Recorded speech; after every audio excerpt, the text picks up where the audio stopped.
হিন্দুরা যদি গরু না খাইতো গরুর গোশত 150 টাকাও বিক্রি হতো না কেজি। আমি হিন্দুর বাচ্চা, ছোটবেলায় দেখতাম আমাদের বাড়িতে অনেক সাধু সন্ন্যাসীরা আসতো, অনেক সাধু সন্ন্যাসী আমার আব্বার কাছে আসতো। আমার আব্বা আবার ওই যে হিন্দু বৌদ্ধ খ্রিস্টান ঐক্য পরিষদ আছে না, ওই হিন্দু বৌদ্ধ খ্রিস্টান ঐক্য পরিষদের কেন্দ্রীয় নেতা আমার বাপ, কেন্দ্রীয় নেতা।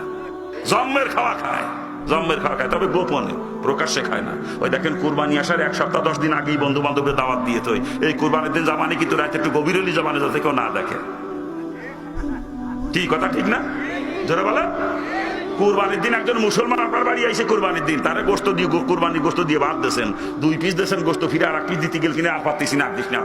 এই হিন্দুর সামনে দিয়ে দেখেন দি 1.5 কেজি 2 কেজি সাইটে দেয় একা। কি কথা ঠিক না? জম্মের খাওয়া খায়। তা গরু খাইলে যদি মুসলমান, তাহলে ওগুলো সবই মুসলমান। কি কথা ঠিক না? গরু খাইলে মুসলমান হওয়া যায় না বাজান। আবার সেনুর মাথা কাটছি বলে আমি মুসলমান হয়ে গেছি এরকমও না। সেনুর মাথা কাটা বোঝেন আপনারা? এ বোঝেন? আরবিতে বলে সুন্নাতে খতনা, বাংলায় কয় মুসলমানি। আমার আপনার এলাকায় কি কয়?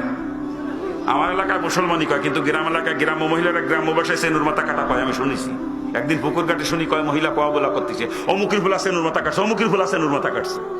মহিলারা কোয়া বলা করে এরকম। আমার কাছে শুনতে মজা লাগেছিল, এই জন্য আমি কথাটা মাঝে মাঝে কই আর কি।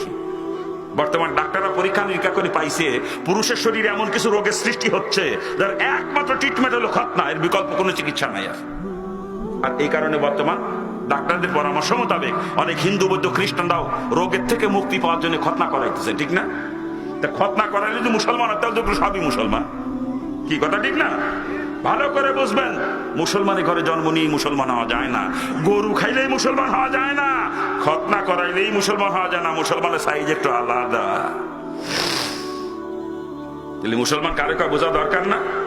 কি বোঝা দরকার না? বলছিলাম একটু আগে দিতে স্টেজে দেয় নাই, সময় মতো দিলে মুসলমান বানায় থিয়ে যেতাম এলাকার মানুষ সব। মুসলমান বানায় থিয়ে যা, আমরা কি এর মুসলমান? খালি গরু খাইয়ে আর সেনুর মাথা কেটে মুসলমান দাবি করেন। ইসলামের রসই কারণ নয় আপনাদের মধ্যে,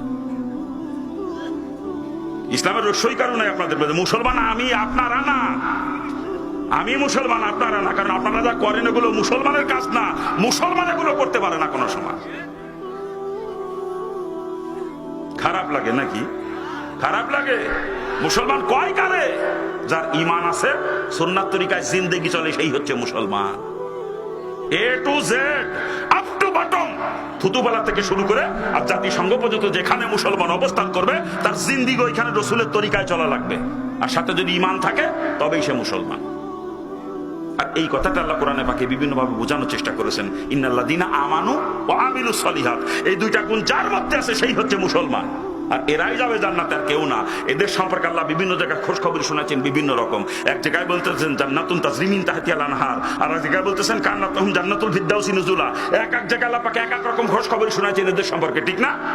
যাদের ভিতরে 2টা গুণ আছে, যার ঈমান আছে, নেক আমল করে, এদের সম্পর্কে কি ঠিক না?